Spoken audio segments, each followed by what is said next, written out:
de lever la main. Merci.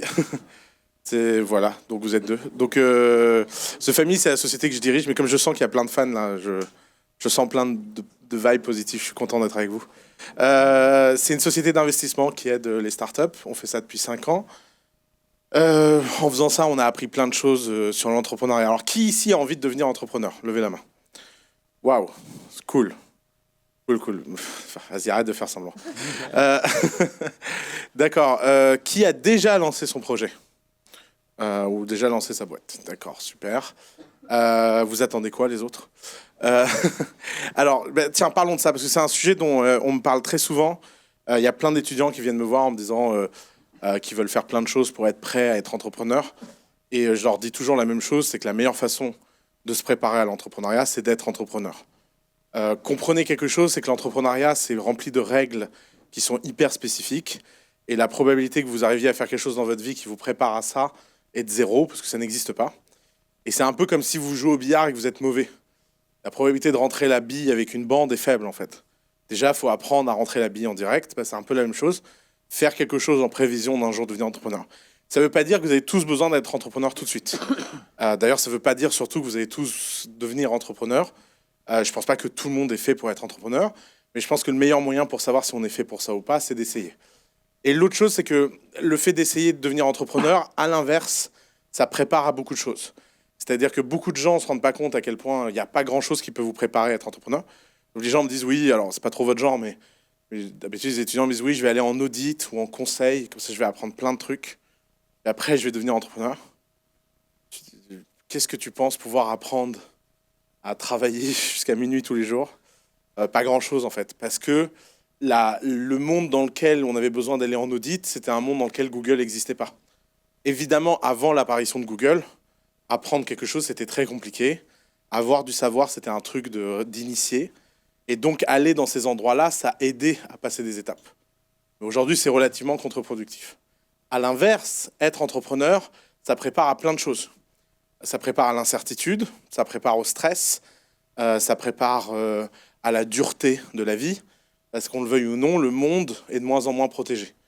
Si vous y réfléchissez un peu, vous êtes tous très jeunes ici, le monde dans lequel vos parents ont vécu est un monde qui n'existe plus, qui est un monde qui était fondé sur un malentendu assez amusant, qui était l'espèce d'alignement d'intérêts entre les grandes entreprises et la société. Si vous réfléchissez à pourquoi le modèle des grandes entreprises a été tellement successful au XXe siècle, c'est parce qu'à la sortie de la Seconde Guerre mondiale, il fallait reconstruire le monde, et pour reconstruire le monde, il fallait parler à quelques sociétés. Et ces sociétés, elles avaient un avantage économique assez simple, c'est quand même qu'elles étaient en monopole, voire en quasi-monopole, elles pouvaient se permettre de payer les gens beaucoup plus que leur valeur. C'est pour ça qu'il y a toute une génération de gens qui ont une paye complètement décorrélée de leur valeur réelle. Parce que la valeur réelle elle s'exprime par la tension de marché. Et si vous êtes une entreprise et que vous gagnez beaucoup d'argent, vous en fichez de payer les gens à leur valeur réelle. Vous payer quelqu'un à sa valeur réelle devient très important le jour où la concurrence est réelle. Et d'un seul coup, le monde a changé pour 2 raisons. La première raison, c'est que la barrière à l'entrée pour lancer un concurrent n'a jamais été aussi faible. Et tous les Xavier Niel du monde le prouvent. D'un seul coup, il y a des gens qui sont venus et qui ont dit « Tu sais, toi, la façon dont tu fais ta boîte, j'aime pas beaucoup. Donc moi, je vais la faire et je vais venir en concurrence avec toi. » Donc la taille des marchés s'est divisée et les pricing se sont alignés. Aujourd'hui, prendre trop de marge à un client, c'est devenu très compliqué. Et si prendre trop de marge à un client, c'est compliqué, ça veut dire que ça impacte toute la chaîne de valeur et ça impacte en premier lieu les gens qui travaillent dans les entreprises. Parce que ces gens-là, maintenant, doivent prouver leur valeur pour rester. Et c'est pour ça que d'un seul coup, cette illusion du fait que travailler dans une grande entreprise est quelque chose de sûr a disparu. Aujourd'hui, travailler dans une grande entreprise, c'est comme faire n'importe quel travail, c'est risqué. Ça veut dire que si vous n'êtes pas à la hauteur, si vous n'êtes pas bon, si vous n'êtes pas capable d'être productif au niveau où l'entreprise l'exige, vous avez peu de chances d'y rester très longtemps. Alors, ça pose plein de questions de société. On est dans une transition. C'est des questions compliquées, mais il y a quelque chose de beaucoup plus pragmatique qui est votre situation à vous. Et donc, il y a un certain nombre de phrases qui étaient vraies dans la génération précédente qui ne le sont plus aujourd'hui. Par exemple, ma phrase préférée, c'est être entrepreneur, c'est prendre des risques. Phrase que j'adore, parce que je me demande de quoi les gens parlent. En fait, je vois inconsciemment de quoi les gens parlent. Ils parlent d'une époque où quand vous étiez entrepreneur, vous mettiez votre maison en garantie, le rein de votre gosse et les cheveux de votre femme. Et donc, effectivement, il y avait un petit risque. Je veux dire, si ça se plantait, quand même, le gosse perdait un rein. Fallait... Bon, si vous aviez plusieurs gosses, ça va, mais quand même. Donc, vous voyez, c'était une époque où le risque personnel d'être entrepreneur était délirant. Aujourd'hui, le risque personnel d'être entrepreneur, au pire, vous avez perdu votre temps. L'autre point, c'est qu'avant, les faillites étaient très dommageables, pour plein de raisons. D'abord, légalement, faire faillite, c'était quelque chose de catastrophique. En termes d'image, c'était bizarre, machin. Maintenant, vous faites faillite, vous faites la failcon. Par exemple, moi, l'une des choses de mon parcours que les gens retiennent le plus, c'est que je me suis planté avec ma précédente boîte. Ça fait partie de la légende, du storytelling, machin. C'est incroyable, le monde est fascinant. Vous dites, le truc le plus loser que j'ai fait dans ma vie, c'est le truc que les gens retiennent le plus. Ah, je vous dis pas que j'en suis fier, hein, je préférerais avoir tout réussi, mais bon, quand bien même. C'est-à-dire que l'échec est plus mortel. Si l'échec est plus mortel, bah, il est où le risque personnel à prendre des risques? Par contre, à l'inverse, regardez votre situation si vous stagnez. Regardez votre situation si vous ne prenez pas de risques. Bah, vous risquez en fait d'être pris dans un monde qui lui, est en déperdition. Parce que ce monde a de moins en moins à offrir, de moins en moins facile, c'est de plus en plus dur d'y faire carrière. Et donc, vous avez tous cette espèce de double tension, où d'un côté, vous n'avez jamais eu autant d'opportunités, et de l'autre, vous êtes toujours face à vous-même, à vos craintes, à vos peurs. Alors, vous êtes à 42, c'est un endroit où, normalement, on apprend à apprendre, on est autonome, etc. Enfin, c'est tout ce qui est vendu dans le marketing. Je ne sais pas à quel point c'est vrai. Et vous êtes en plus à un endroit où vous apprenez à coder. Mais je pense qu'il y a deux écueils que moi, je vois très souvent avec les gens qui viennent de 42, qui sont importants. La première chose, c'est l'écueil de l'identité. Vous n'êtes pas des geeks. Geek, c'est un choix. C'est un truc, vous pouvez vous self-définir comme geek, mais ça ne sert à rien. Si vous décidez d'être entrepreneur, votre identité doit être celle d'un entrepreneur. Par exemple, il y a beaucoup de gens qui viennent de 42 et qui me disent « Ouais, moi je suis super fort en code, mais le business, je m'en fous. » Ok, alors pourquoi tu fais une boîte? Va travailler comme ingénieur chez quelqu'un et laisse-le gérer ses emmerdes. Si vous êtes ingénieur, bah, c'est très bien, vous avez des problèmes d'ingénieur. Si vous êtes entrepreneur, vous avez des problèmes d'entrepreneur. Mais ce que les gens ne comprennent pas, c'est que les identités, elles ne sont pas subies, elles sont acquises. Vous pouvez devenir ce qui vous voulez. Hein. Je veux dire, vous avez déjà vu une photo de Bill Gates dans les années 80? Regardez une photo de Bill Gates dans les années 80 et regardez une photo de Bill Gates aujourd'hui. C'est carrément de la transformation physique. Il y a un truc... et c'est pas que l'argent qui produit ça. C'est aussi le fait que Bill Gates a décidé de ne plus être Bill Gates. Il a décidé de devenir un philanthropiste qui sauve le monde. Bah, ça a un autre style et un autre look qu'un type qui code jusqu'à 4 heures du matin dans sa cave en assembleur. C'est pas la même ambiance. Et Dieu sait que les gens qui font de l'assembleur ont l'air sinistres. Blague à part. J'en vois un qui fait la gueule, je dis non, c'est vraiment une blague. Et donc, cette identité, vous devez comprendre qu'on est tous dans un théâtre, on est tous dans une représentation. Et si vous avez envie d'être un entrepreneur, bah, la première chose, c'est que vous devez jouer à l'entrepreneur. La deuxième chose que vous devez comprendre, c'est que à peu près toute votre méthode d'apprentissage par rapport au code, vous pouvez aujourd'hui l'appliquer à tous les domaines de l'esprit. Et ça, c'est un truc qui m'épate beaucoup chez les entrepreneurs qui viennent de 42. C'est qu'ils sont hyper autonomes en techno. Ils sont capables de changer de langage, de changer de machin très facilement. Et puis, vous leur montez un truc de compta ou un truc juridique, et puis là, ils frisent totalement en disant « c'est pas mon truc ». Bah, en fait, si, c'est votre truc. C'est toujours un input, un état et un autre put. Hein. Vous pouvez voir le monde entier comme un programme informatique, si vous voulez. Les gens sont un programme, un peu compliqué, mais c'est un programme. Tout ça, c'est des variables. Il y a des choses... Et en plus, vous pouvez bâtir une boîte objet, une boîte fonctionnelle. Vous pouvez faire des tests unitaires ou pas. À peu près, il n'y a pas un concept de l'esprit que vous avez appris dans cette école que vous ne pouvez pas appliquer à la création d'une entreprise. Et en fait, le but du jeu, c'est de vous dire, si c'est ça votre zone de confort, eh ben restez-y, mais étendez-la. Vous savez, on dit toujours, il faut sortir de sa zone de confort. C'est une des phrases que j'aime le moins au monde. Elle est souvent dit par des gens qui n'ont absolument jamais sorti de leur zone de confort. Et c'est souvent des gens, ils sont super motivational speakers. très à l'aise sur ça, ils disent « You can do it ». Je dis « Mais ouais, tu ne comprends pas ce que moi je vis en introverti ». Mais en fait, non, il ne faut pas sortir de votre zone de confort, il faut élargir votre zone de confort. Et il n'y a pas de bonne porte d'entrée, et il n'y a pas de bonne porte de sortie. Il y a simplement être à la hauteur des challenges qui se présentent à vous, et simplement être à la hauteur et être capable de traiter les problèmes. Mais quel que soit l'angle par lequel vous traitez un problème, il y a toujours une solution qui se présente par cet angle. Et donc, si vous êtes décidé à faire une entreprise, jouez le jeu à fond. Et la troisième chose, c'est le rapport à l'argent. Alors ça, c'est un truc... je pense que la culture geek est un peu pourrie par l'open source. Beaucoup de réactions, enfin. L'open source, c'est quand même un grand... Alors moi, je suis un peu traumatisé. Il faut que je vous raconte, quand j'avais 14 ans, j'ai créé un site qui s'appelait overlinux.org. Je pense que personne ici connaît parce que vous êtes trop jeune. C'est un site assez célèbre sur Linux. J'étais très Linux boy. Et le site me coûtait une fortune en serveur, parce qu'à l'époque, les serveurs, ça coûtait cher. Amazon Web Services n'existait pas. Et je sais pas, il devait y avoir 50 000 ou 60 000 visites par jour. Et donc, j'avais des racks avec un...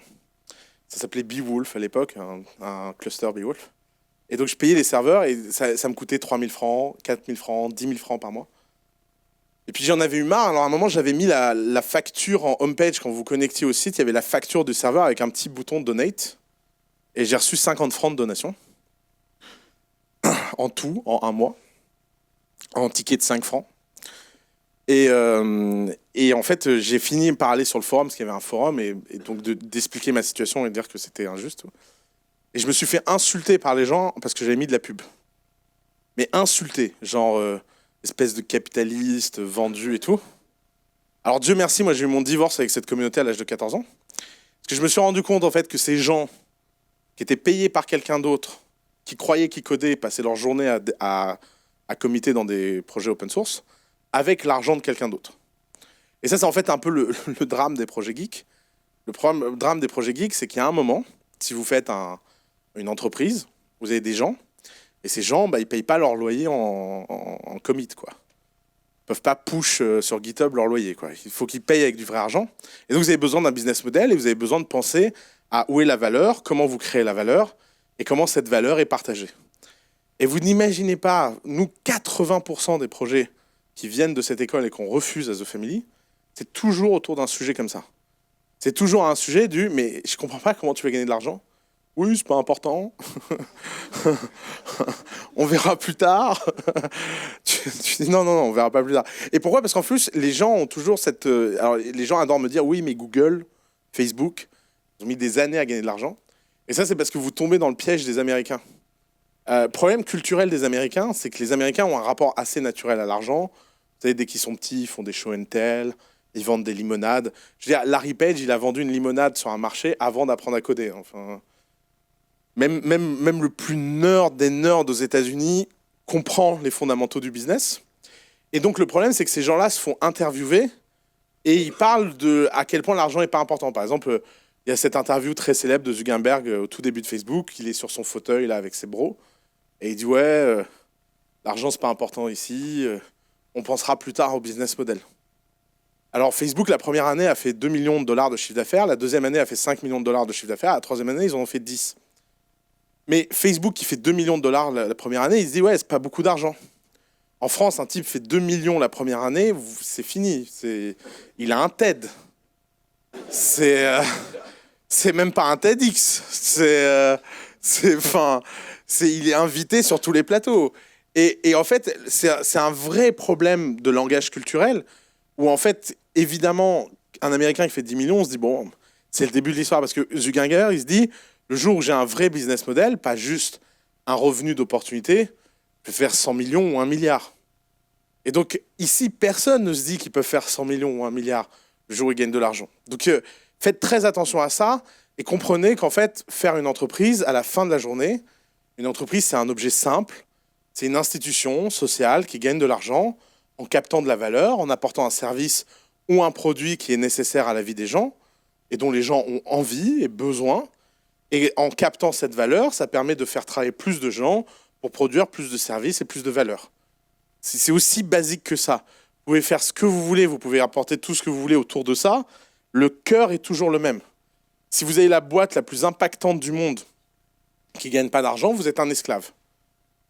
Et c'est le problème de beaucoup de projets open source qui finissent par devenir esclaves. Par exemple, VLC, un très bon exemple d'une boîte française qui a 1 milliard d'utilisateurs et qui grappille des cacahuètes. Et c'est formidable ce qu'ils font, les types de VLC. Ils sont super forts techniquement. Mais il y a un problème de mental. Si vous avez 1 milliard d'utilisateurs, normalement, vous devez être milliardaire. Et si vous ne l'êtes pas, c'est parce que quelque part en chemin, vous avez pris un certain nombre de décisions fondamentales qui sont des décisions plus idéologiques que pragmatiques. Et le problème, c'est que le monde des affaires ne comprend pas très bien ça. Il a besoin de pragmatisme. Il a besoin de gens qui sont ambitieux et qui ont envie d'avoir des moyens pour faire toujours plus de choses. Après, avec l'argent, vous faites ce que vous voulez. Il y a des gens, ils s'achètent des yachts. Il y a des gens, ils font plus d'entreprises. Il y a des gens, ils investissent. Il y a des gens, ils ouvrent l'école 42. Mais vous croyez vraiment que 42 existerait si Xavier Niel n'était pas milliardaire? Enfin, je veux dire, imaginez pitcher 42. Tiens, jouons un jeu. Ouais, alors, on va ouvrir une école. Elle ne donne pas de diplôme. On est en France, hein. Ah bon? Et dans cette école, moi, je trouve que ce qui serait vraiment cool, c'est qu'il n'y ait pas de prof. Quoi? Et il faudrait me donner 40 millions par an pour faire tourner ce truc. Alors attends, laisse-moi résumer. Il faut 40 millions d'argent pour faire tourner une école qui n'a pas de prof et pas de diplôme. Ouais, fais un dossier BPI, on te rappelle. Et vous voyez, c'est absurde. De toute façon, si vous voulez faire quelque chose qui sort de l'ordinaire, qui sort de ce qu'on comprend de façon évidente, vous ne pouvez pas le faire avec l'argent des autres. Vous avez besoin de le faire avec votre propre argent. Et c'est pour ça que quand vous montez un business, votre objectif numéro 1 est de trouver un modèle qui fasse sens, et un modèle qui crée de la valeur, et un modèle qui vous permette de capter une partie de cette valeur. On est plein, je suis sûr que vous n'êtes pas timide, vous avez plein de questions. Je fais tout le type de questions, astrologie, amour, marabout. Aidez-moi, soyez pas timide. On va faire un truc interactif, parce que sinon, vous pouvez me voir sur YouTube. Hein. Ouais. Ah si, il y a le truc là, ça c'est génial. Il paraît qu'on peut le lancer. Ouais, c'est bon. Ouais. Du coup, la conférence, c'était sur le mindset hacker. Ouais. Du coup, je voulais savoir ce que tu entends par hacker, en fait. Enfin, le mindset hacker. Alors, il y a un truc qui s'appelle le Hacker Manifesto, tu connais? Non. Non, d'accord. Donc, tape sur Google, ça s'appelle Hacker Manifesto. C'est un texte qui a été écrit par un type dans les années 80, je crois, sur qu'est-ce que l'éthique d'un hacker. Et si vous ne connaissez pas ce texte, c'est marrant parce que ce texte a structuré toute une génération, dont la mienne, sur qu'est-ce que ça voulait dire apprendre à coder. Alors, en clair, je te la fais simple. Le Hacker Manifesto, c'est si tu vois un système fermé, tu apprends à l'ouvrir. Si vraiment tu n'arrives pas à l'ouvrir, tu apprends à le casser. Dès que tu as appris quelque chose qui est intéressant, tu l'enseignes aux autres. Et tu ne seras jamais méchant avec un noob. Et tu l'aideras à progresser le plus vite possible. Voilà, c'est un peu ça les cœurs. Donc ça repose sur 3 concepts fondamentaux. Tout ce qui est dehors a été fabriqué par quelqu'un, il n'y a pas de raison que tu fabriques pas mieux. Tout ce que tu as besoin d'apprendre, tu peux l'apprendre. Et fondamentalement, parce que l'informatique est un monde à pouvoir infini, où tu as besoin de la permission de personne, eh ben, il faut avoir un esprit pirate. Les hackers partagent beaucoup avec la philosophie des pirates, enfin, la philosophie fantasmée de ce qu'était la philosophie des pirates, parce qu'il y a cette volonté que tout est possible, que tu es sur la mer infinie et que tu peux aller chercher des trésors. Et alors, il y a des trucs que les hackers partagent avec les pirates, qui sont le goût de l'astuce, la quête d'aventure, le refus de l'autorité, ne pas se prendre au sérieux, etc. Et je pense qu'il existe un lien entre une certaine génération d'entrepreneurs et cet esprit hacker. Je pense que c'est pas pour rien que si tu prends les 20 boîtes les plus chères du monde actuellement, il y en a quand même 12 qui ont été créées par un hacker. Microsoft, ça a été créé par un hacker, Apple, ça a été créé par des hackers, Google, ça a été créé par des hackers, Facebook, alors là, c'est le temple du hacker mindset jusqu'à leur perte actuelle, où c'est un peu, je dis, c'est le côté obscur qui reprend le dessus, quoi. Mais toutes ces boîtes-là, elles partagent en commun d'avoir des fondateurs qui partagent quelque part ce manifesto. Et je pense que ce manifesto n'a pas perdu de sa valeur. Je pense que votre génération a d'autant plus l'opportunité d'être pirate dans son envie qu'institutionnelle, et que je pense que les quêtes institutionnelles sont terriblement décevantes. Tu peux chercher les diplômes, la gloire institutionnelle, etc., mais ça n'apporte aucune satisfaction réelle, autant qu'avoir quelque chose que tu as fabriqué et qui existe. Et il y a un truc, moi, qui me fait beaucoup réfléchir en ce moment, dont je me suis rendu compte il n'y a pas longtemps, c'est à quel point votre génération est sans permission.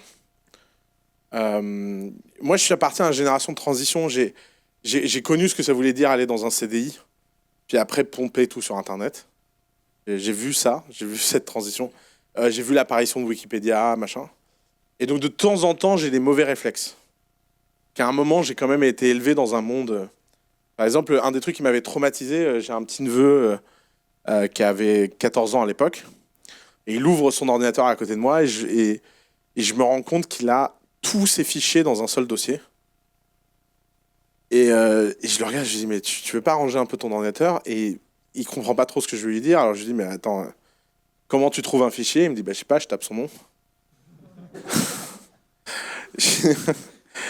Et en fait, je me suis dit, non mais c'est vrai, il est pas con en fait. Et c'est vrai que moi, quand je regarde mon ordinateur, on voit que j'ai été traumatisé dans une bibliothèque, quoi.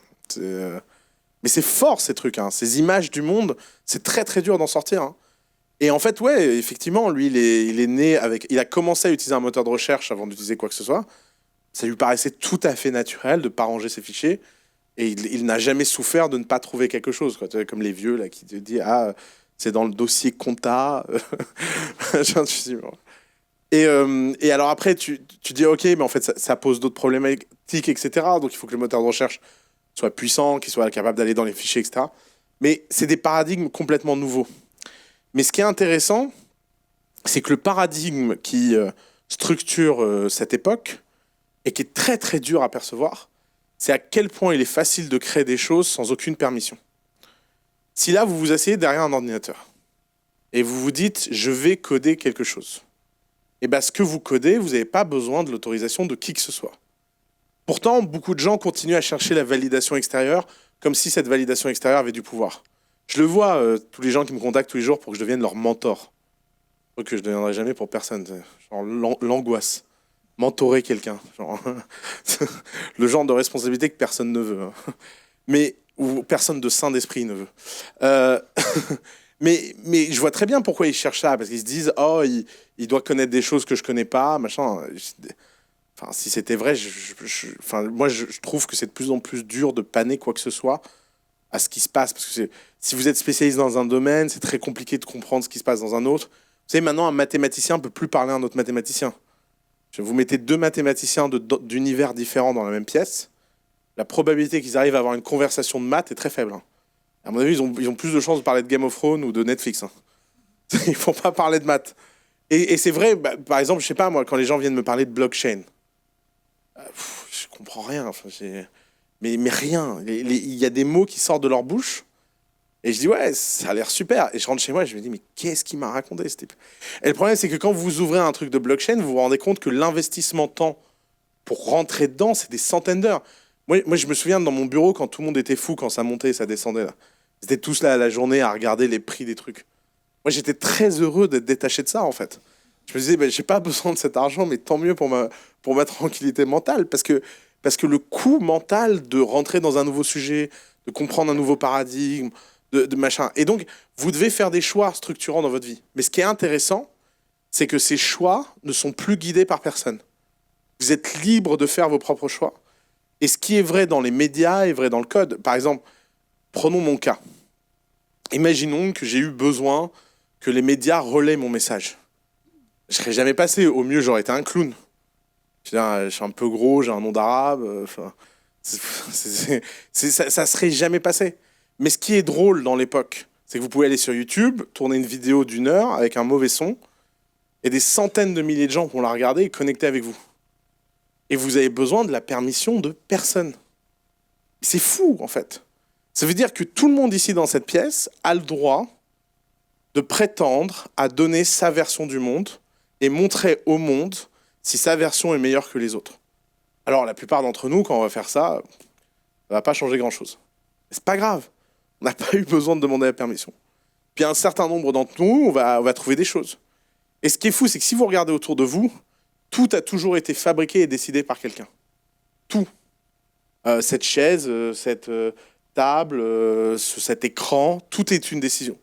Ça veut dire que toute décision, vous pouvez la remettre en cause. Vous pouvez vous lever et vous dire, moi, les écrans, je les veux pas comme ça. Je les veux autrement. Et ben, vous êtes dans un monde où avant, il fallait aller demander la permission des gens. Il fallait aller demander la permission des capitalistes et dire, s'il te plaît, laisse-moi te montrer comment un écran devrait être. Aujourd'hui, vous pouvez juste le fabriquer. Et le coût de fabriquer des choses devient très très faible. Le coût du prototypage hardware est faible, le coût du software est faible, etc. Et en fait, d'ailleurs, les levées de fonds, c'est un peu une illusion là-dessus. Pourquoi on a inventé la levée de fonds? C'est pour que les mecs de ma génération continuent de profiter des mecs des générations d'après, tu vois. Parce qu'au fond, en fait, 90% des projets qui lèvent des fonds n'en ont pas besoin. C'est juste qu'ils ont peur. Et la peur, ça c'est terrible, on peut rien faire contre la peur. Si vous avez besoin d'être rassuré psychologiquement, machin, bon, très bien. Mais à la fin de la journée, si vous réfléchissez fondamentalement à la structure économique de ce monde, tout le monde dans cette pièce peut faire aujourd'hui de l'argent sur Internet. C'est pas un mythe. C'est-à-dire, tout le monde en fait de l'argent sur Internet. Et si vous pouvez faire un peu d'argent sur Internet, bah, vous pouvez utiliser cet argent pour des choses plus ambitieuses. Et vous pouvez créer des cycles de boules de neige. Mais c'est long. Alors ça veut pas dire qu'il faut pas lever de fonds. Nous, on aide tous les jours des gens à lever des fonds. Mais je pense qu'on a au moins le mérite à The Family d'aider des gens qui en ont réellement besoin et surtout qui ne lèvent pas un peu d'argent. Un des trucs qu'on explique souvent à The Family, c'est que nous, nos boîtes lèvent moins que le marché, moins souvent que le marché. On soutient rarement une boîte dans sa levée de fonds. Mais quand on la soutient, on va en général chercher plus d'argent que ça. Quand Agricool lève 50 millions d'euros au total en 3 ans pour faire des fraises dans un conteneur, parce qu'ils en ont besoin, cet argent est pas factice. Et aujourd'hui, quelqu'un qui rêve de faire des fraises dans un conteneur, il peut trouver 50 millions d'euros. C'est en ça que ce monde, il est fascinant. C'est que vous avez le droit de dire la façon dont les légumes et les fruits sont produits ne me va pas. Je veux un monde dans lequel ça coûte 90% de moins d'eau, il n'y a pas de pesticides, et il faut que les fraises soient tellement bonnes qu'Oussama ait envie de les manger. Je vous dis pas le truc, la barre, elle est là, quoi. Mais ça, c'est fou. Et vous pouvez aller voir des gens et dire, ouais, voilà, je veux lever 20 millions pour ça. Et le mec va dire, oui, bon, d'accord, peut-être, peut-être pas. C'est fou. Je veux dire, il y a 20 ans, vous rentriez dans une pièce, vous dites, alors, je vais produire des fraises dans un conteneur que Oussama aime bien. Et le mec dit, ouais, sors de là. Enfin, t'es qui? T'es qui pour me parler? Bah, aujourd'hui, bah non, tout le monde a le droit. Alors après, ça veut pas dire que tout le monde réussit. Hein, attention, un ruiton de char, bénure, mais au moins, tout le monde a cette chance de pouvoir essayer. Ça répond à ta question sur le hacker? Super. Vas-y, lance-lui le truc. Putain, mais c'est génial ce truc. Pratique. Pourquoi on n'a pas ça, nous, à The Family, Blondie? Bah Ça ouais. marche pas très bien. C'est bon là, ça marche? Ouais. Je voulais savoir par rapport à certains business, qu'est-ce que tu conseilles pour, je vais te parler d'un truc que je connais, un organisme de formation en présentiel. Comment tu fais pour scale les business comme ça? Ouais. Est-ce que tu passes en numérique et tu essayes de faire des MOOC en ligne, des trucs comme ça, ou tu restes en présentiel et tu trouves des combines pour... Alors ça, c'est une non-question. C'est la définition même d'une non-question. Ok. C'est un peu comme si tu te dis... c'est un peu comme si tu te dis... est-ce que ce soir, je sors avec Nathalie Portman ou Jennifer Lopez? Tu crois que je devrais faire quoi ce soir? Prendre les deux. Enfin, un jour une et ensuite l'autre. Collector. Non, j'essaie de te faire comprendre qu'elles ne sont absolument pas intéressées par moi. C'était ça la bonne réponse. Tu sais pas, t'es pas sûr. Écoute. Donc, en fait, quand tu te poses une question sur laquelle, en fait, c'est une non-question, tu finis par te poser... tu vois, tu peux faire un tableau des pros et des cons, des deux modèles, et tu vas te rendre compte, en fait, que c'est pas une question, mais c'est un choix. Une boîte de formation en présentiel en ligne, elle peut scaler en tant que boîte de présentiel ou elle peut scaler en termes de contenu en ligne. Mais c'est deux boîtes par nature différentes. Les cours en ligne ne sont pas des cours en présentiel qui ont été mis en ligne. Et les cours en présentiel ne sont pas des cours en ligne qui ont été mis. Il n'y a pas de continuum entre les deux. Et parce qu'il n'y a pas de continuum entre les deux, tu dois faire un choix. qu'est-ce qui te fait le plus kiffer? Est-ce que c'est de Ok, faire des... du coup, Ouais. je vais peut-être poser différemment. Est-ce que tu peux scaler correctement en gardant les formations en présentiel? Tu peux tout scaler. Ok. Tout scale. C'est un truc que j'ai compris il y a pas longtemps. Et c'est marrant parce que c'est un mec dans notre équipe qui m'a fait comprendre ça. Il s'appelle Jedi, ça s'invente pas. Et en fait, Jedi, on parlait en fait de la scalabilité. Il me disait ouais, je comprends pas parce que moi j'ai des potes, ils ont une agence de graphisme et ils ont scalé leur agence de graphisme avec telle et telle méthode. Et je me suis rendu compte qu'en fait, j'avais une définition très binaire de la scalabilité. Il y a ce qui est scalable et non scalable. Alors qu'en fait, la scalabilité est un niveau de degré. Tu as des choses qui sont à 10% scalables, 15% scalables, 100% scalables. Et qu'en fait, tu peux intégrer des éléments scalables dans un business non scalable. Donc tout. Une fois que tu as fait ce choix, tu peux y aller à fond. Et la règle, elle est toute bête. Elle est tout simplement en fait de se demander c'est où les points de friction de répétition. C'est vraiment con comme méthode. C'est de te dire, OK, à quoi je passe la majorité de mon temps et est-ce que cette majorité de mon temps, je ne peux pas l'automatiser, la standardiser? Et le pouvoir de la standardisation est très sous-évalué en fait. Parce qu'on a fait croire pendant longtemps que qualité rimait avec non-standardisation. Alors qu'en fait, je sais pas, qui a un iPhone ici dans la salle? Levez la main. OK, voilà. C'est l'objet le plus standard du monde. On a tous le même iPhone. La qualité et la personnalisation de l'iPhone ne passent pas par le fait qu'on puisse décider de changer de speaker ou la caméra dessus. Ça, c'est une vision très vieux monde, en fait. Et personne se dit, ah tiens, l'iPhone, il n'est pas de bonne qualité parce que je peux pas choisir mon modèle de batterie dessus ou le modèle de l'appareil photo. Non, c'est un objet standard qu'on personnalise par le software. Et c'est ça, en fait, je pense, la clé de l'avenir des business. Question, vas-y. Ouais. Alors, je voulais savoir ce que tu pensais de l'effondrement écologique. Je sais pas si tu connais un peu. L'effondrement écologique, j'y crois pas une seconde. Tu crois pas une seconde? Non. Non, t'as regardé. C'est vraiment, mais c'est un truc, je crois que c'est l'une des discussions qui me gonfle le plus, mais à un point, mais pas possible. Alors, je vais t'expliquer pourquoi j'y crois pas. Parce qu'en fait, la pollution est un problème réel. La pollution est un problème grave. Et la pollution est un problème qu'on devrait traiter, mais qu'on ne va pas traiter avec cet angle-là. C'est quoi aujourd'hui le grand sujet? Le grand sujet, c'est que l'humanité, elle est ce qu'elle est. Je veux dire, si tu me dis que pour éviter l'effondrement écologique, il va falloir convaincre 6 milliards d'habitants de vivre autrement. Ah non, pas du tout. Pas du tout. Je suis pas du tout d'accord. Non, mais avec ça. pour toi Je pense ou que, les autres. Par exemple, Agricool pourrait bénéficier. Mais justement, c'est tout le Ouais. sujet. C'est pour ça que je ne crois pas à l'effondrement écologique. Je pense que mon point, c'est que dans l'histoire de l'humanité, à chaque fois qu'on a fait preuve, on a fait face à des challenges, on a eu des solutions radicales et technologiques à ces challenges. Et je suis très optimiste et je pense qu'il n'y a pas un problème de pollution qui ne se règle pas. Par exemple, tu prends le problème des pesticides, Agricool est une solution au problème des pesticides.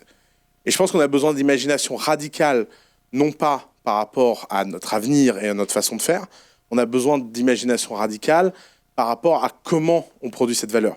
Les gens, ils veulent manger des fraises en mars. Ils veulent manger des fraises en janvier. C'est-à-dire, quand vous me dites, quand les gens disent il faut manger des fruits avec les saisons, c'est emmerdant. Les saisons, si tu as envie de fraises en décembre, il n'y a pas de raison que tu aies pas. Et cette volonté fait de nous des humains. Les humains sont des bêtes affreuses, ok, voilà, c'est décevant. Mais il n'empêche que pourquoi notre besoin de fraises en décembre devrait détruire la planète? C'est quand même un manque d'imagination incroyable de dire, soit d'un côté on a la culture bio dans les champs, où on parle à la fraise et on lui dit qu'on l'aime, et Gaïa est notre mère à tous, soit de l'autre côté, on est un mec qui fout des pesticides et qui bute la planète en disant alors, hein, non. C'est bizarre qu'il n'y ait pas de troisième voie. Je trouve ça mais hallucinant. Et ce qui me gêne beaucoup avec ces histoires d'effondrement, c'est que on nous parle d'un truc qui est le futur, ce qui veut dire qu'il n'existe pas. Parce que le futur, les gars, c'est pas passif. Le futur, c'est toujours construit par quelqu'un. Si vous voulez être super fort à prédire le futur, fabriquez-le. La meilleure façon de prédire le futur, c'est de le fabriquer. Et donc, quand on est là à m'expliquer qu'en fait, si on ne change pas immédiatement, là, il y a 12 propositions pour le climat qui sont sorties avant-hier, là, ou la semaine dernière, et l'une d'elles, c'est d'interdire les voyages en avion, non justifiés. Mais les mecs, mais ils ont fumé quoi? Enfin, franchement, si les gens savaient discounter un risque futur dans le présent, il ne fumerait pas de cigarette. Je vous ai déjà vu un mec en train de fumer une clope. Il venait lui dire « Tu sais que ça donne le cancer ?» Ah bon?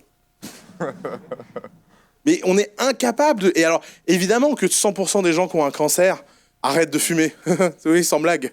C'est de la même façon que Bill Clinton, il mangeait 3 steaks par semaine, il a fait une crise cardiaque, il a arrêté de manger des steaks. Et on a plein de trucs comme ça. Par exemple, la dernière fois, j'ai eu une conversation absurde avec un représentant de ces... Parce que nous, on attire beaucoup les fous. Voilà, c'est un truc... Donc il y a un mec qui est venu à The Family qui m'a pris la tronche. Il dit oui, j'ai vu dans une vidéo que tu croyais pas à l'effondrement et la montée des niveaux des mers. Je dis ouais, et alors? Il me dit bah la mer elle va monter et on va tous finir sous l'eau. Bah non, si la mer elle monte, on va tous construire des digues. D'ailleurs, il y a la Hollande qui vit 400 mètres en dessous du niveau de la mer depuis le XVIe siècle. Et je crois pas qu'il y a un Hollandais qui se dit oh mon Dieu, la mer va nous submerger. Je veux dire, l'idée que la montée des eaux va complètement raser des territoires entiers, c'est complètement débile. Est-ce que le réchauffement climatique, c'est trop tard, trop tôt, trop machin? Bien sûr que le réchauffement... Il n'y a qu'à regarder autour de nous. On voit bien que c'est une catastrophe.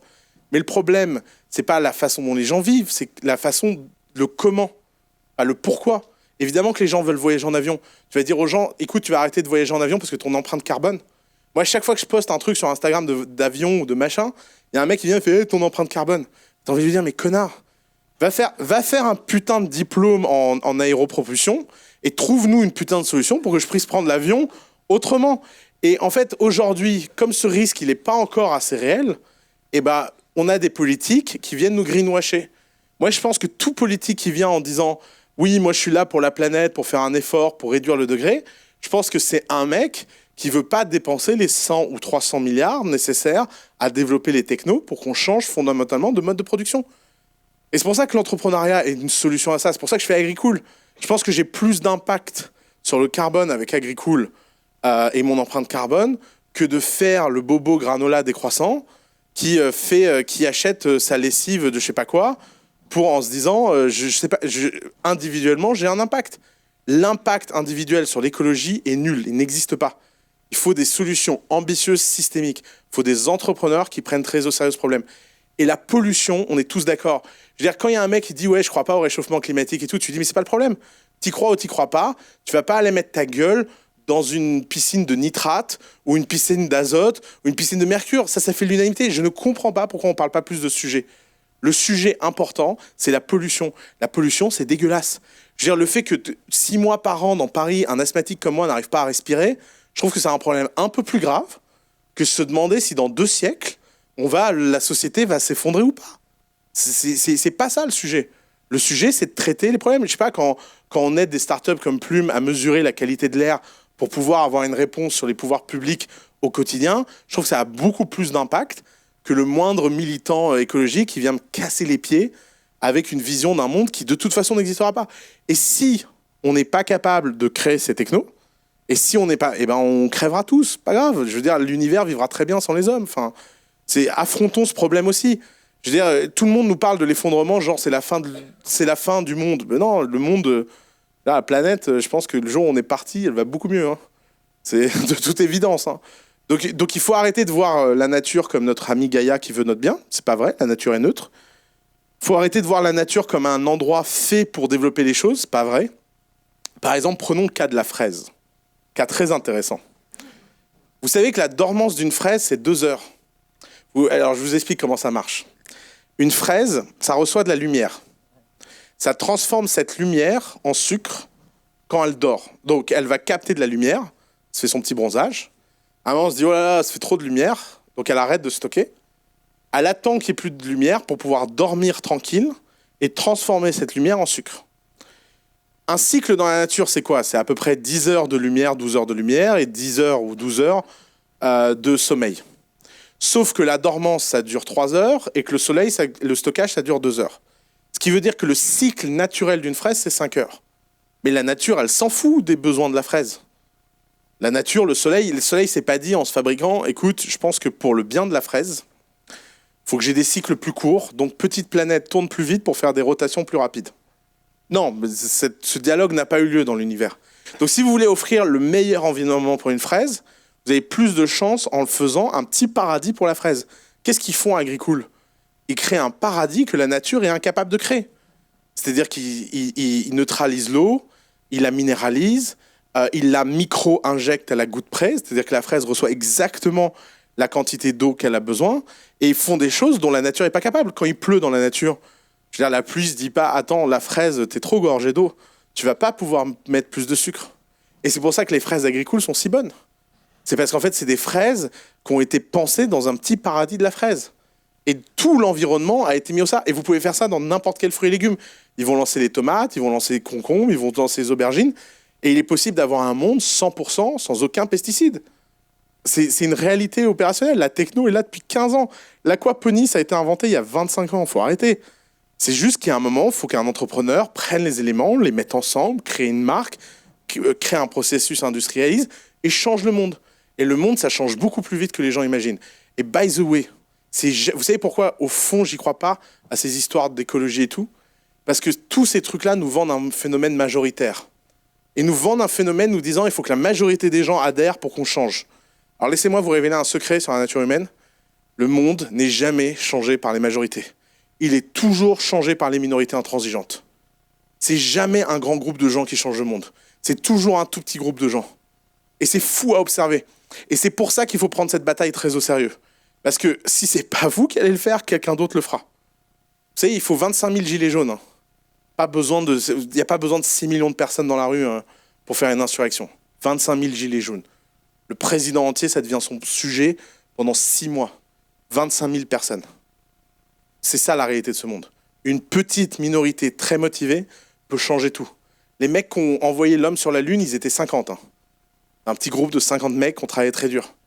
Le projet Manhattan pour la bombe atomique, c'est 30 physiciens. Plus vous avez de gens et plus la probabilité que rien n'avance est forte. Hein. D'ailleurs, c'est un des trucs que les gens ne comprennent pas quand ils font une start-up. Ils démarrent à 5-6, ils sont hyper productifs, ils chippent toutes les semaines. Puis un jour, ils sont 20 et puis il n'y a plus rien qui avance. Et mais je comprends pas, avant on n'avait personne, on était en galère, on n'avait pas d'argent, on avançait super vite. Maintenant, on a de l'argent, une équipe et tout, on avance super lentement. Parce que c'est le drame de coordonner des gens. Faites un peu de maths, un groupe de n personnes, c'est comme une factorielle, la complexité. C'est n factoriel. Parce que vous avez besoin d'une interaction par personne. Et donc, coordonner 5 personnes, c'est 5 factoriel. Coordonner 100 personnes, c'est 100 factoriel. 100 factoriel, ça demande beaucoup d'expérience. Ça demande des pouvoirs quasi magiques. Et c'est là où la plupart des entrepreneurs ratent. Donc, si vous avez envie de prendre très au sérieux ce problème, autant que moi je le prends au sérieux, faites des choses concrètes. Et arrêtons d'imaginer un monde où, de toute façon, on n'a aucun pouvoir dessus et surtout aucune réalité. En plus, c'est tellement décrédibilisant. Je pense, franchement, vu la tronche de la plupart des hommes politiques sur cette planète, quand ces mecs vont leur parler du fait que la société va s'effondrer, à mon avis, ça leur passe tellement au-dessus de la tête. Les gens n'imaginent pas le pouvoir du marketing. C'est très important, le marketing. Le jour où un mec lance une vraie campagne sur la pollution, on va rigoler. D'ailleurs, vous savez, le pays numéro 1 en green tech dans le monde en ce moment? Comment? Alors, le Bhoutan, c'est le pays le seul pays au monde qui a une empreinte négative. Mais eux, c'est pas par green tech, c'est qu'ils ont enlevé, ils ont interdit la voiture, machin. Non, le pays le plus green tech du monde en ce moment, c'est la Chine, exactement. Et pourquoi c'est la Chine, à votre avis? C'est irrespirable. Il faut pas être con. Je veux dire, vous êtes milliardaire en Chine, vous êtes millionnaire en Chine, vous sortez dans la rue, vous étouffez. Il y a un mec qui vient vous dire, écoute, j'ai une techno qui peut nettoyer l'air. Tu dis, mais tiens, take my money. Je veux dire, vous savez, le grand truc très sympa sur ces histoires de pollution, c'est qu'on va tous être à la même enseigne. Hein. L'air, c'est pas privatisable. Hein. Bonne nouvelle. Je serais un peu plus pessimiste si ce genre de truc était privatisable. Mais à la fin de la journée, vous avez envie de vivre dans une grande ville. Si les mecs disent ouais, mais on peut créer un quartier sous un dôme, mais vous imaginez, vous êtes devenu l'un des mecs les plus riches du monde, vous êtes condamné à vivre sous un dôme. Vous vous dites mais pourquoi je fais tout ça? Non, vous avez envie de vivre avec tout le monde, vous avez envie de connaître la vraie. Et donc, comme l'air n'est pas privatisable, vous allez voir, l'air va être nettoyé. Prenons un exemple tout bête, la couche d'ozone. Il y a un reportage incroyable sur Arte qui raconte comment on a sauvé la couche d'ozone. Regardez ce reportage, c'est fascinant de regarder à quel point c'était un sujet business. Ce qui a sauvé la couche d'ozone, c'était un sujet business. Le trou dans la couche d'ozone est pratiquement résorbé à 100% maintenant. Parce que ça a été un marché à milliards de sauver la couche d'ozone. Question, vas-y. Il y a le micro par là, ouais. Allô. Non, je teste. Donc ma question, c'est quelle est l'importance, selon toi, de l'échec dans le parcours d'un entrepreneur? En quoi ça va le construire parce que c'est des étapes nécessaires pour la réalisation de... Tu sais, l'échec, c'est comme la souffrance. Personne n'en veut et tout le monde en a besoin. Alors, je souhaite à personne d'échouer. J'ai jamais compris ce discours positif. Quand les mecs sont là, ouais, c'est bien d'échouer. Je pense que les gens qui disent ça sont des gens qui n'ont jamais échoué, donc forcément, c'est facile pour eux de le dire. Okay. L'échec, ça fait mal. C'est horrible. Je veux dire, c'est quand si vous construisez une boîte et que la boîte ne marche pas, et vous êtes tout seul chez vous, bah, vous pleurez. Je veux dire, mais vraiment au sens littéral. Vous savez que l'un des trucs que je vois le plus souvent à The Family, dont on parle jamais, c'est tous ces mecs pleurer. C'est courant de pleurer. Quand vous êtes entrepreneur, c'est émotionnel. Vous avez mis 5 ans de votre énergie à croire à un rêve. Un jour, vous vous levez, ce rêve, il n'existe pas. Vous n'avez rien d'autre à faire que chialer à ce moment-là. Hein. Il n'y a plus grand-chose qui tient les barrières. Et la suite logique de ça, c'est la dépression. Je pense que l'entrepreneuriat d'un milieu, c'est comme le sport de haut niveau, c'est comme l'art, ça fait beaucoup de dépressifs. C'est terrible la dépression. La dépression, c'est un état dans lequel on ne veut pas rentrer, parce que quand on est dedans, en ressortir, c'est très dur. Et donc quand les gens sont là à dire « ouais, il faut échouer et tout », tu te dis « mais de quoi tu parles en fait ?» Parce que les gens ont une définition de l'échec assez marrante. Les vrais échecs sont rares. Mais l'échec, c'est pas... j'ai parlé avec 2 de mes copains de faire une boîte. On a glandé en slibard dans mon salon pendant 6 mois. Au bout de 6 mois, on s'est dit que ça le faisait pas. On a été travailler chez Goldman Sachs. Et on raconte à tous nos potes qu'on a été entrepreneurs. Ok. Et donc, l'échec a bâti mon identité. C'est un peu comme les gens qui vont à Disneyland et qui reviennent et disent « ouais, j'ai vu la jungle », parce qu'il y avait des palmiers et un lion, tu vois. Non, t'as pas vu la jungle. T'as été à Disneyland. Et c'est facile d'aller à Disneyland dans l'entrepreneuriat. C'est très facile d'être un entrepreneur Disneyland. Vous pouvez faire semblant d'être entrepreneur. Mais si vous mettez votre peau en jeu, que vous y allez vraiment, que vous êtes committed et que ça ne marche pas à la fin, c'est terrible. Maintenant, c'est pas grave. Maintenant, si tu es de l'autre côté de la barrière, je souhaite à personne d'échouer, mais je sais que quand on échoue, c'est pas grave. Et alors, je raconte souvent cette histoire que j'adore. C'est un mec qui tombe dans un trou, et au fond du trou, et il y a un médecin qui passe, et il dit « hey, docteur, excusez-moi, je suis au fond du trou, est-ce que vous pourriez m'aider ?» Et le médecin, il regarde, il écrit une ordonnance, il jette l'ordonnance, et il part. Le mec se dit, putain, il se fout de ma gueule, lui. Qu'est-ce que je fais avec mon ordonnance? Puis il y a un prêtre qui passe, et mon père, je suis au fond du trou, est-ce que vous pouvez m'aider? Le mec fait une prière, ciao mon vieux, bon courage, et il se barre. Il y a un psy qui passe. Le psy, il dit, pourquoi tu es dans le trou? Je sais pas, je suis tombé. Est-ce que vraiment tu l'as subi ou tu l'as choisi? Non, mais là, faut m'aider à descendre. Non, il faut surtout t'aider à réfléchir à pourquoi tu es dans le trou. Bon, ok. Puis le psy dit, l'heure est finie. Et il se barre. T'es toujours dans le trou. Et là, il y a ton pote qui passe. Et tu dis, hey Joe, tu vas bien? Ça fait longtemps que je t'ai pas vu. Écoute, je suis dans le trou là, il faut m'aider. Et le mec, il saute dans le trou. Mais t'es con ou quoi? Et il dit, t'inquiète pas, moi je suis déjà venu ici, je sais comment en sortir.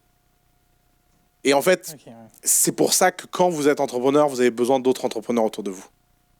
Parce qu'un truc qui vous arrive individuellement a l'air catastrophique. Moi, quand j'ai planté ma boîte d'avant, un des trucs qui m'a fait le plus de bien, c'est de rencontrer d'autres gens qui ont planté leur boîte. C'était libérateur. D'abord parce que leurs histoires avaient toujours l'air plus terribles que la mienne. Et donc, c'est super satisfaisant. Parce que d'un seul coup, vous relativisez, vous dites, oui, bon, ouais, ok. Non, ça a vraiment l'air dur pour toi. Et à un moment, c'était même devenu un fétichisme chez moi. Je rencontrais tous les mecs qui avaient des faillites les plus dures, les plus catastrophiques. Le mec, il a perdu sa femme, son frère. Et tu dis, ouais, c'est cool. Et donc, relativiser, c'est hyper important. Et pour relativiser, il faut être en groupe. Et la deuxième chose, c'est qu'il ne faut pas trop en parler. Je pense qu'une bêtise que font beaucoup de gens qui échouent, c'est de prendre cet échec comme une un aspect de leur identité autrement que marketing. Ils vont faire des failcons, ils font des blog posts, ils réfléchissent au sujet à chaque fois qu'ils rencontrent quelqu'un. Et ça, c'est de l'overlearning. Il faut faire très, très attention au overlearning. Le overlearning, c'est l'une des capacités humaines les plus dangereuses. Je donne un exemple. J'ai fait une boîte avec un cofondateur. Ça allait bien, ça cartonne. On s'engueule avec le cofondateur, on fait faillite. Qu'est-ce que je fais dans ma prochaine boîte? Je la fais tout seul. Ça, c'est de l'overlearning. Le bon learning, c'est pourquoi tu t'es engueulé avec ton cofondateur et est-ce que ton cofondateur était le bon. Ça, c'est du learning. Mais l'overlearning, c'est complètement oublier la réalité qui est que 99% des boîtes qui marchent sont faites par plusieurs cofondeurs. Complètement ignorer cet élément-là. Et faire genre, ouais, je l'ai fait une première fois, ça n'a pas marché, donc en fait, c'est pas de ma faute, c'est de la faute de ça. Et confondre cause et conséquences, variables, ne pas mettre la variable au bon endroit, c'est un jeu que tous les gens adorent faire. Parce que c'est tellement plus simple de overlearn. Pareil, par exemple, la meilleure histoire en ce moment que j'ai là-dessus, c'est un de nos entrepreneurs qui a levé plein d'argent et sa boîte s'est plantée. Et là, il refait une boîte et il passe son temps à m'expliquer qu'il ne lèvera pas d'argent. Je trouve ça fascinant, en fait, l'esprit humain. Je dis, mais mec, il y a des centaines de gens qui lèvent des fonds et qui réussissent. Pourquoi pas toi? Ouais, mais je l'ai déjà fait, ça n'a pas marché. Mais non, ce qui n'a pas marché, c'est la boîte, pas la levée de fonds. Et il y a plein de raisons qu'une boîte ne marche pas, qu'elle ait levé ou pas des fonds, en fait. Et encore, s'il voulait faire une boîte bootstrappée, qui ne lève pas des fonds, il dirait, je veux plus vivre cette pressure. Mais non, il veut faire une boîte qui a besoin de fonds en plus que la moyenne. Parce que, évidemment, comme tout mec traumatisé, il ne voit même plus où est son traumatisme, en fait. Donc il dit, je vais faire une boîte qui a besoin de plus d'argent que la moyenne, mais je vais la faire sans argent, parce qu'en fait, la fois où j'ai pris de l'argent, ça n'a pas marché. Oui, ça c'est terrible. Et c'est pour ça qu'il faut faire très attention à l'échec. L'échec, c'est comme le succès, c'est très mauvais teacher. Très mauvais. Les gens qui disent, ouais, l'échec m'a tout appris, ou le succès m'a tout appris, c'est la même chose. Ça... Et pareil, ça marche dans les deux sens. Après, il y a l'overlearning de succès. Un jour, vous avez fait un truc, ça a marché, donc vous pensez qu'à chaque fois que vous ferez ce truc, ça marchera. C'est pour ça que c'est très rare, les serial entrepreneurs. La plupart des entrepreneurs qui essayent une deuxième fois, ils ratent. Hein. C'est un truc, ça me fait rire parce que je trouve ça charmant. Parce que les gens ne se rendent pas compte à quel point il y a de la place pour les gens inconscients et incompétents. Parce qu'en fait, les gens qui sont compétents et conscients, ils n'y arrivent pas, en fait. C'est très, très dur de réussir plusieurs... Les Elon Musk de ce monde sont des outliners total. Les gens regardent, ils disent, ouais, Elon Musk, il est trop fort, il l'a fait plusieurs fois. Mais ok, citez-moi-en un deuxième. Il n'y en a pas, en fait. Il n'y en a pas. Ça n'existe pas. Parce que c'est trop dur. D'abord parce que la part de chance est assez dure à évaluer. Et la chance, c'est la qualité numéro 1 d'un entrepreneur. Franchement, moi, si vous me dites que vous n'avez pas de chance et tout, je me méfie de vous. Hein. La qualité numéro 1 d'un entrepreneur, c'est la chance. Vraiment, si à un moment, vous n'avez pas un petit facteur chance qui vous pousse, si Fortuna, la déesse de la chance, n'est pas de votre côté, il y a peu de chances que ça marche. Les entrepreneurs sont des gens qui travaillent très dur suffisamment longtemps pour que le dieu chance leur soit favorable. C'est ça le vrai secret de l'entrepreneuriat. C'est qu'il faut juste pousser suffisamment longtemps et à un moment, le dieu fortune est en votre faveur. Et tous les gens, vous savez, Peter Thiel a tout un chapitre dans Zero to One. Vous connaissez Peter Thiel? Il a écrit un livre qui s'appelle Zero to One, qui est un des livres que je déteste le plus au monde. Et dedans, il y a un chapitre qui s'appelle La chance, c'est un truc de loser, ça n'existe pas, machin. Alors, c'est un mec blanc qui a fait Stanford, qui vous dit la chance, ça n'existe pas. J'aimerais trop à ce moment-là avoir une petite baguette magique et juste, vous savez, faire comme ça, et bam, et puis vous envoyez Peter Thiel, le même, hein, avec le même cerveau et tout, mais né au fin fond de l'Asie du Sud-Est, dans un village d'agriculteurs, et vous lui dites, vas-y, je te regarde. Allez, vas-y mon petit Peter Thiel. D'ailleurs, ce serait un TV show énorme. On pourrait suivre Peter Thiel. Mais le même, il a son... D'ailleurs, on pourrait même faire le truc un peu drôle. On lui laisse son cerveau de Peter Thiel actuel, avec tout ce qu'il sait, mais on le met dans un corps d'un mec au fin fond de la campagne, machin. Ce serait énorme comme TV show. Je pense que 1 milliard de viewers, on suivrait toutes les semaines les aventures du petit Peter, quoi. Mais non, mais c'est incroyable d'être... Et le même mec qui vous dit, par exemple, Peter Thiel parle de l'échec, il dit l'échec a été très structurant dans ma vie. Je voulais devenir courtman at the Supreme Justice Court et j'ai raté et donc je suis devenu entrepreneur à Stanford. Oh, pauvre chéri, il a pas eu son stage. Non, mais c'est fou. C'est parce que quand vous êtes privilégié, vous vous en rendez pas compte que vous êtes privilégié, en fait. Faut être complètement timbré pour sortir une phrase pareille. C'est limite, lui, il faut l'envoyer voir quelqu'un, enfin. Et pour l'avoir rencontré plusieurs fois dans ma vie, je peux vous dire, c'est terrible, en fait. Vous pouvez pas parler avec ce mec. Parce qu'il est sur la planète Mars, en fait. Et sur la planète Mars, bah, il se rend pas compte de ce qu'il dit. Et donc, donc l'échec à manier avec précaution. Éviter d'échouer, c'est quand même mieux. C'est pas nécessaire? Non. Non. Non. Moyen direct? Non. Ok. Non. Ça forge aussi le... Non. Mais en fait, la vérité, c'est que c'est impossible de pas échouer un moment. Ouais, voilà, c'est ça. Regardez l'année que Mark Zuckerberg vient de vivre.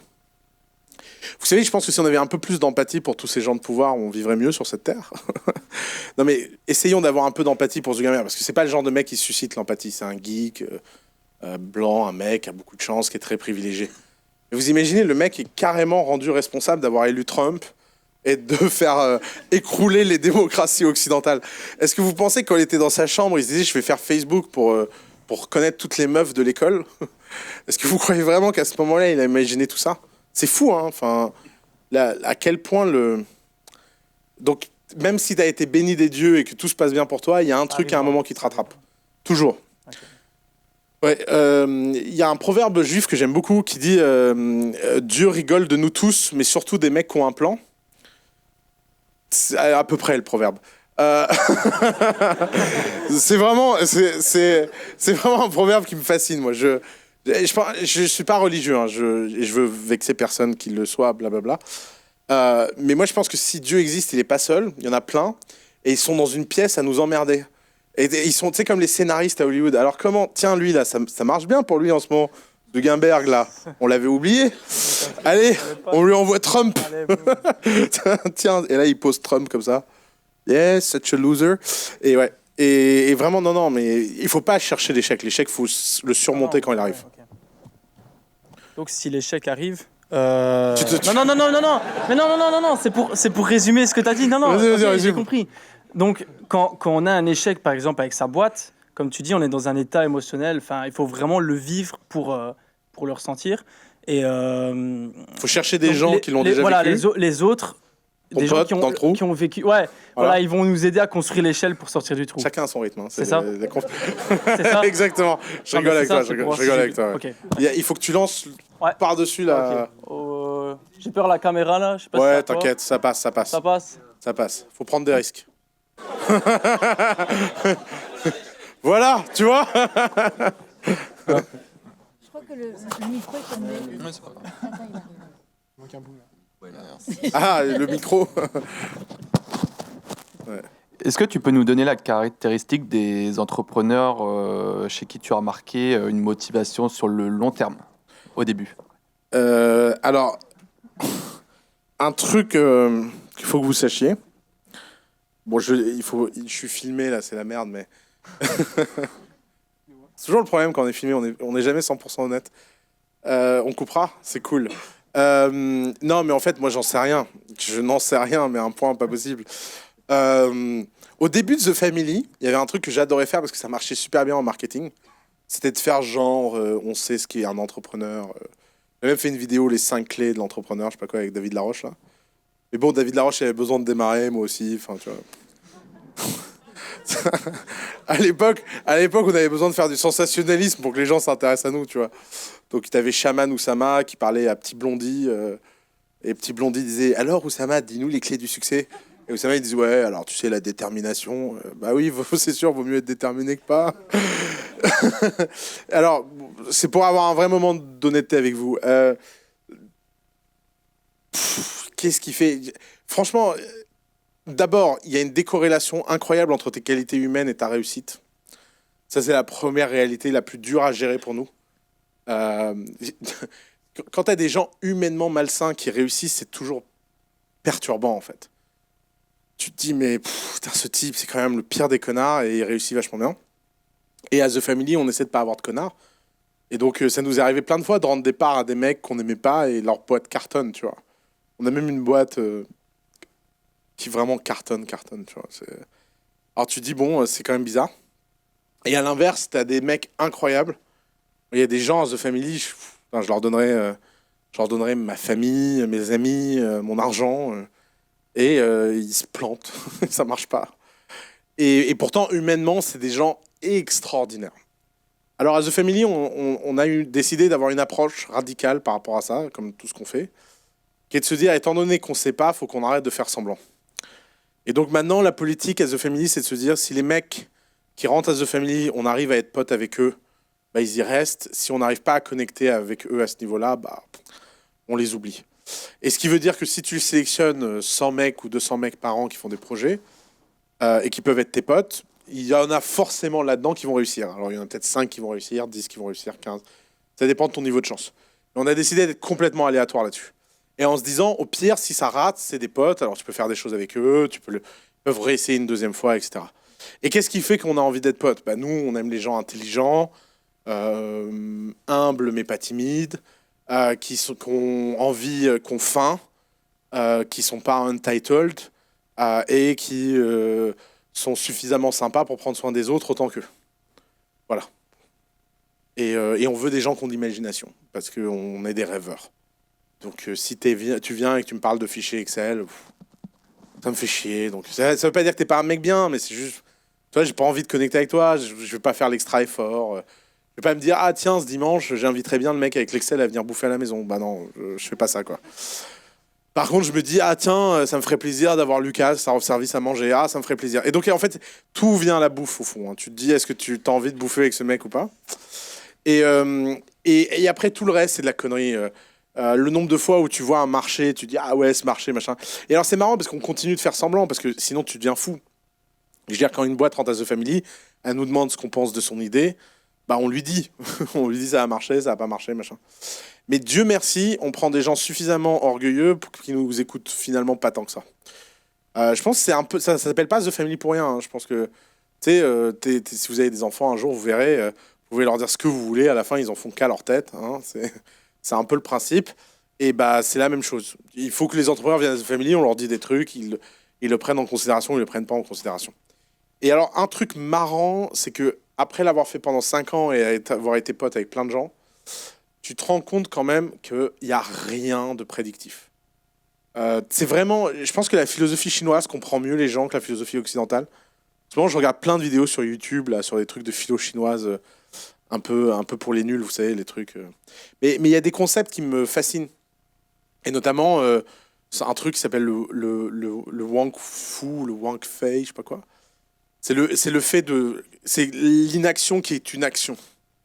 C'est le fait qu'en fait, quand tu ne fais rien, tu peux faire quelque chose. Et la bonne image pour ça, c'est t'as une fête et quelqu'un dit « Allez les gars, on s'amuse », tu viens de casser l'ambiance. Tu vois. Si tu as besoin de dire aux gens « Allez, on s'amuse », c'est que personne s'amuse en fait. C'est parce que c'est justement le non-dit qui crée le dit. Et c'est un peu la même chose avec les entrepreneurs. Tu as besoin en fait de te dire « Ah, ce mec est une évidence en soi, mais toutes ses qualités seront ses défauts ». Et en fait, les entrepreneurs, c'est ça. C'est des gens qui en général ont une singularité, quelle qu'elle soit. Ils ont quelque chose de très, très, très, très fort. Et résultat, ce truc très, très fort porte leur succès et leur échec.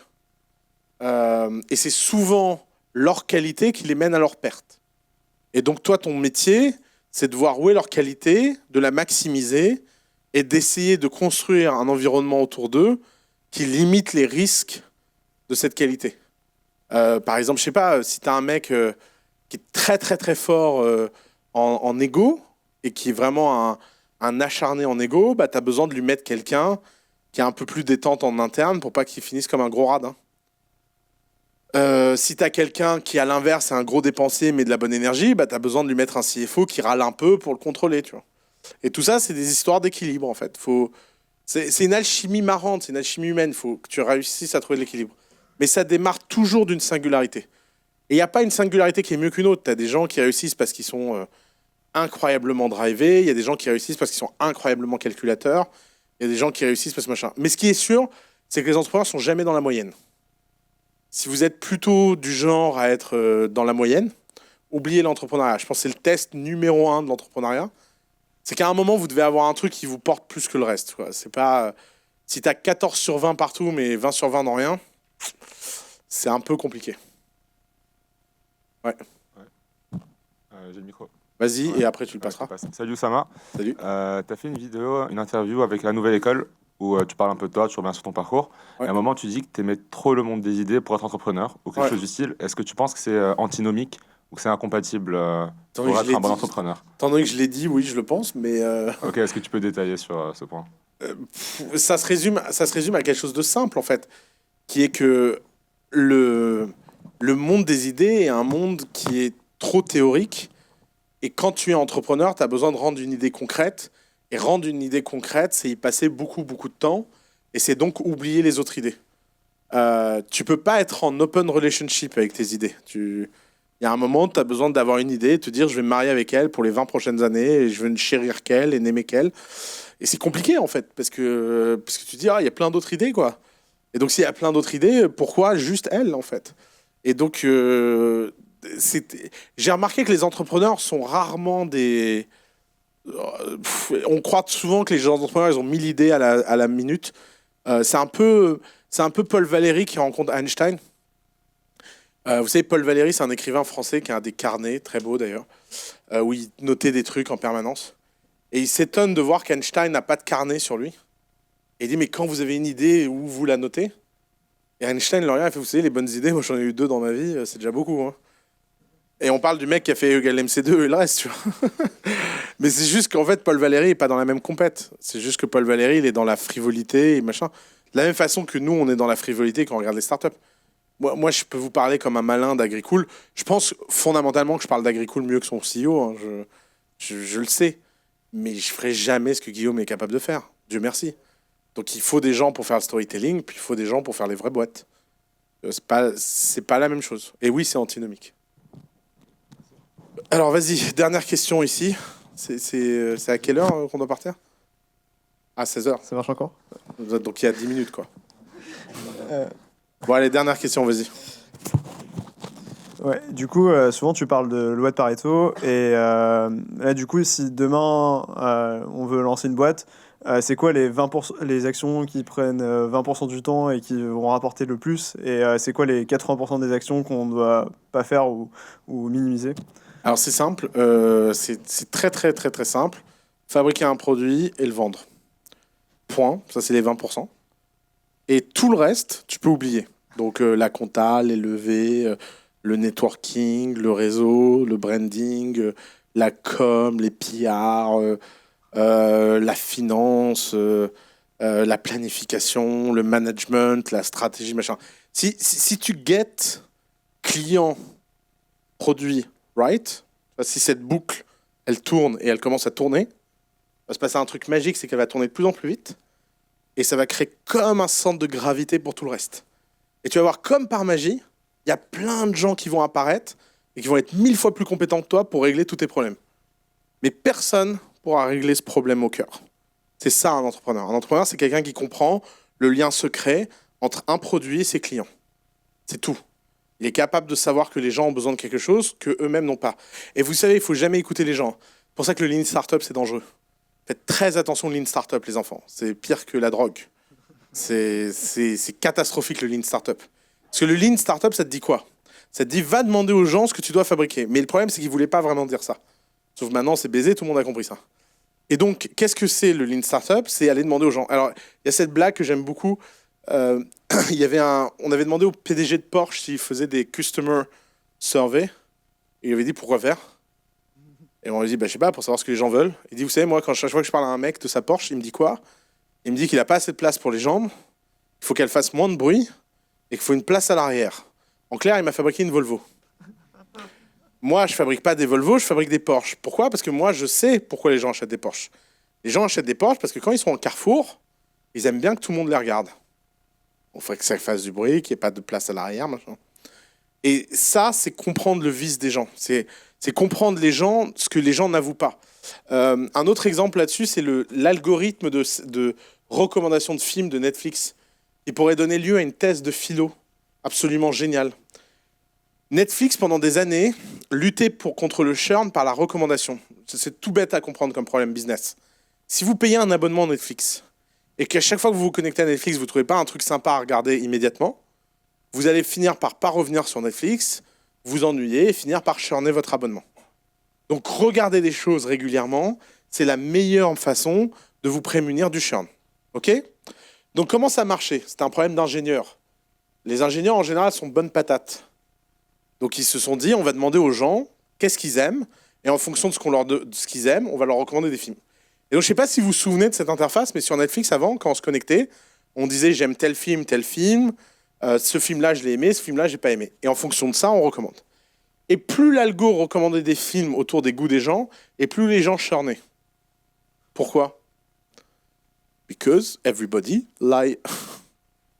Quand on vous demande si vous aimez un film, vous dites pas si vous allez le regarder ou pas. Vous dites la perception sociale que vous espérez avoir vous-même à propos de ce film. Donc quand on vous dit Les Petits Mouchoirs, vous dites c'est incroyable, Télérama en a parlé. Et puis quand on vous dit Die Hard 3, vous dites bon déjà que les 2 premiers ça suffisait quoi. En fait, quand vous choisissez quoi regarder, vous regardez Die Hard. Et en fait, personne n'a vraiment regardé Les Petits Mouchoirs. C'est comme ça. Et en fait, Netflix s'est fini par se rendre compte qu'il y avait un décalage énorme entre les gens qui regardaient des choses et ce qu'ils déclaraient aimer. Et maintenant, Netflix ne vous demande plus ce que vous aimez. Il vous pousse juste les films en fonction de ceux que vous avez déjà regardés. Vous voyez, ça, c'est une vraie leçon de nature humaine. On a tous envie d'avoir l'air mieux qu'on est. On a tous envie d'être l'image la plus parfaite de ce qu'on projette. Mais à la fin de la journée, on regarde tous des conneries sur Netflix et on a tous honte des conneries qu'on regarde sur Netflix. C'est pour ça que la privacy de ce qu'on regarde sur Netflix est encore plus importante que d'autres sites internet. Merci beaucoup. Au revoir.